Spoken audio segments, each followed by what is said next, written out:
Hello everybody, welcome to the sound test room. Today we're going to take a look at SoundScaper, and let me just go back to the host though, and LayR, and where are we? Here we go. And I'm going to an AUM, it's running an AUM. Now I'm going to set up a couple of connections for the M-Audio 61 MIDI controller as well, but this will work exactly the same for any MIDI controller, so I'll just show you that as well. Although you can't see the keyboard because I'm not using two cameras, it doesn't really matter. I'll tell you exactly what I'm doing and you'll see. So here we go. I feel like I'm drawn now to I feel myself being drawn more lately to like ambient and science fiction type sounds and stuff, and less conventional ways of recording. You know, when you recorded literally thousands of conventional songs, all different styles and stuff, and obviously you can continue to do that, but for personal things, and it's like I'm really into experimental stuff. I find it really, it's not great to listen to most of the time. It's kind of like jazz, you know. Sometimes it's not awesome to listen to, but it's great to play. But you need to like just experiment and stuff, and you get some great results. So there's just two things here. But first of all, let me set up the MIDI connection so you can see what's going on. So to set up the MIDI keyboard, you can either go, like I want to control LayR with the keyboard, okay. So there are two ways you can do this. You can tap on this here and you can see M-Audio 61, and then you can select it like that, and then the synth will be able to be played by my MIDI controller. Okay, so you can see your destinations, or you can do it this way, like MIDI route, and you'll see that because I've done it there, Oxygen 61, and is controlling LayR in channel 2. So if there was another synth there, I could get it to control that sort of thing as well. That's a couple of ways you can do it.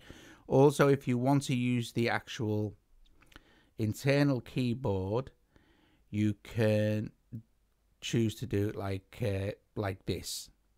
Okay, so you won't hear nothing because there's no volume over, but that's how you can do it. So you could say, you could just hit LayR or LayR virtual LayR or LayR interrupt audio, and it will play LayR sort of thing, your internal keyboard. But that's how you do that. So I'm going to map, all I'm going to do is I'm going to just map two things. I want to map this fader and this fader to, and you can see there's no other effects and stuff, so this is dead straightforward. I want to map those two faders to the first two sliders on my MIDI controller. So all I need to do is open this and go to MIDI control here, and you'll see MIDI sources. You need to make a connection. So you hit MIDI sources, and then you choose whatever MIDI controller you've got. So this is the Oxygen 61, so that's what I'm choosing. If it was the Micro K or whatever other controller, you choose that as well. Or if you've got multiple controllers. And then you just go to the channel you want to set. So I'm going to check channel 1 first. And you can do all different things for the channels. You can set mutes and stuff like that.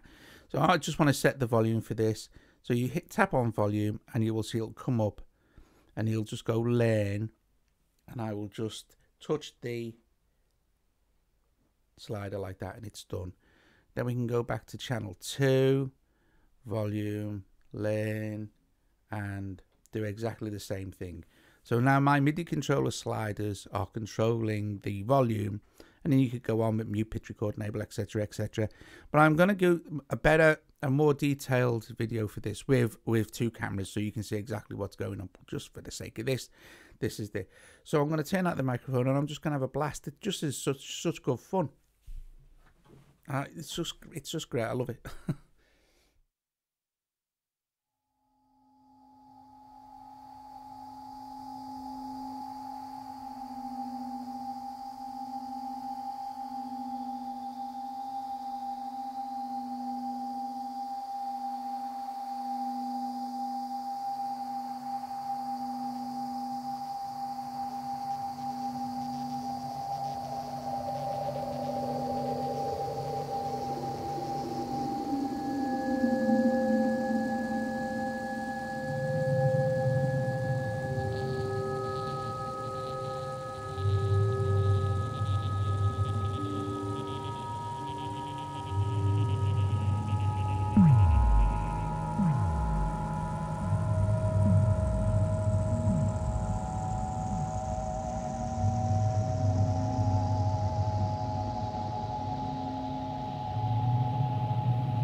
So there you go. That's just just having a quick mess around with those two things. So obviously, when you do this kind of thing, it's never going to be. You don't plan it. Don't plan it. And sometimes it'll be good, and sometimes it'll be naff. And you can record it. Obviously, I didn't record that, but you could. You could set it up in Cubase. So you could do the same thing in Audio Bus and stuff, or record it into a DAW, record it into Loopy. Record it as samples, some of it as samples, and then chop it up in BM3, make your own instrument. I'm going to do a video on that as well about tuning. You know, when you sample something, you could sample crinkly paper. There's no specific pitches, so you don't really know what it is. So I set a thing up the other day so I could tune up my built instruments sort of thing, my glitchy or my grain shifted instruments, but I could tune them so they were like in perfect tune, so you could play them as synths or anything like that along with other instruments as well. I'm not sure how other people do it. I'm sure there are ways, but I set it up a different way, so I had a reference to tune it up to. Anyway, and that was quite easy to set up actually as well. Anyway, also, so there you go, guys. There's a quick blast with LayR and SoundScaper. I was playing with FieldScaper as well. I'm going to make some samples later. I'm going to do some clangy things and then sample them, do a video for that and all. Anyway, it's neither here nor there. Thanks for watching. If you liked it, like the video, subscribe to the channel, consider becoming a Patreon, and I will see you guys later.